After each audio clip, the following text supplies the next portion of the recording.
सभी को मेरी तरफ से राम राम। आज हम जानेंगे राम की मृत्यु कैसे हुई। अयोध्या आगमन के बाद राम ने कई वर्षों तक अयोध्या का राजपाट संभाला और इसके बाद गुरु वशिष्ठ व ब्रह्मा ने उनको संसार से मुक्त हो जाने का आदेश दिया। एक घटना के बाद उन्होंने सरयू नदी में जल समाधि ले ली।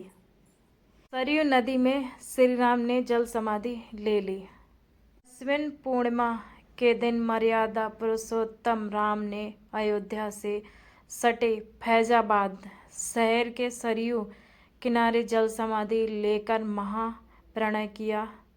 श्री राम ने सभी की उपस्थिति में ब्रह्म मुहूर्त में सरयू नदी की ओर प्रस्थान किया। उनके पीछे उनके परिवार के सदस्य भरत, शत्रुघ्न, उर्मिला, मांडवी और सुदकीर्ति ओम का उच्चारण करते हुए सरयू के जल में एक एक पग आगे बढ़ते गए और जल उनके हृदय और अधरों को छूता हुआ सिर के ऊपर चढ़ गया। क्यों ली जल समाधि? यमराज यह जानते थे कि भगवान की इच्छा के बिना भगवान ना तो स्वयं शरीर का त्याग करेंगे और ना शेषनाग के अंश अवतार लक्ष्मण जी। ऐसे में यमराज ने एक चाल चली। एक दिन यमराज किसी विशेष बात पर बात करने भगवान राम के पास पहुँचे। भगवान राम ने जब यमराज से आने का कारण पूछा तो यमराज ने कहा कि आपसे कुछ जरूरी बात करनी है। भगवान राम यमराज को अपने कक्ष में ले गए।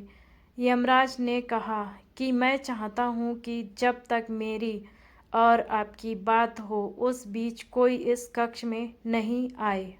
यमराज ने अपनी बात को आगे बढ़ाते हुए कहा कि अगर कोई इस बीच आता है तो आप उसे मृत्यु दंड देंगे। भगवान राम ने यमराज की बात मान ली और यह सोचकर कि लक्ष्मण उनके सबसे आज्ञाकारी हैं, इसलिए उन्होंने लक्ष्मण जी को पहरे पर बिठा दिया। यमराज और राम जी की बात चल रही थी। उसी समय दुर्वासा ऋषि अयोध्या पहुंच गए और राम जी से तुरंत मिलने की इच्छा जताई। राम लक्ष्मण जी ने कहा कि भगवान राम अभी यमराज के साथ विशेष चर्चा कर रहे हैं। भगवान की आज्ञा है कि जब तक उनकी बात समाप्त ना हो जाए कोई उनके कक्ष में नहीं आएगा। इसीलिए आपसे अनुरोध है कि आप कुछ समय प्रतीक्षा करें। दुर्वासा ऋषि लक्ष्मण जी की बातों से क्रोधित हो गए और कहा कि अभी जाकर राम से कहो कि मैं उनसे मिलना चाहता हूँ, अन्यथा मैं पूरी अयोध्या को नष्ट करने का श्राप दे दूंगा। लक्ष्मण जी ने सोचा कि उनके प्राणों से अधिक महत्व उनके राज्य और उनकी जनता का है, इसलिए अपने प्राणों का मोह छोड़कर लक्ष्मण जी भगवान राम के कक्ष में चले गए।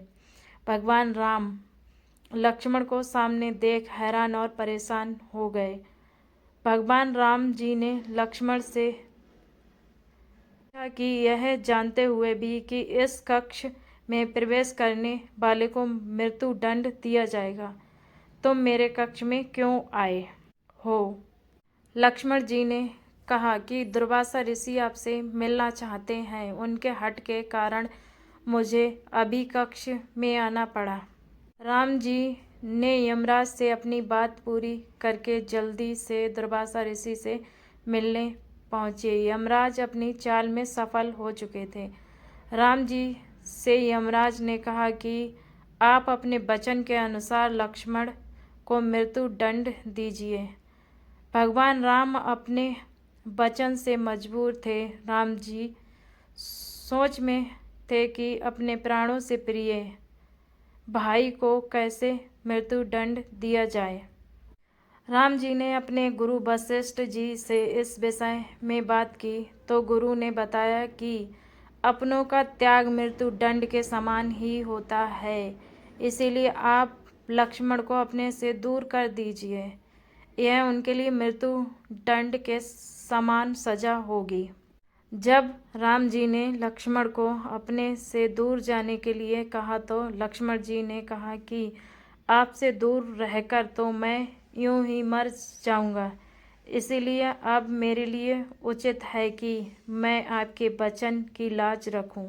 लक्ष्मण जी भगवान राम को प्रणाम करके राजमहल से चले गए और सरयू नदी में जाकर जल समाधि ले ली।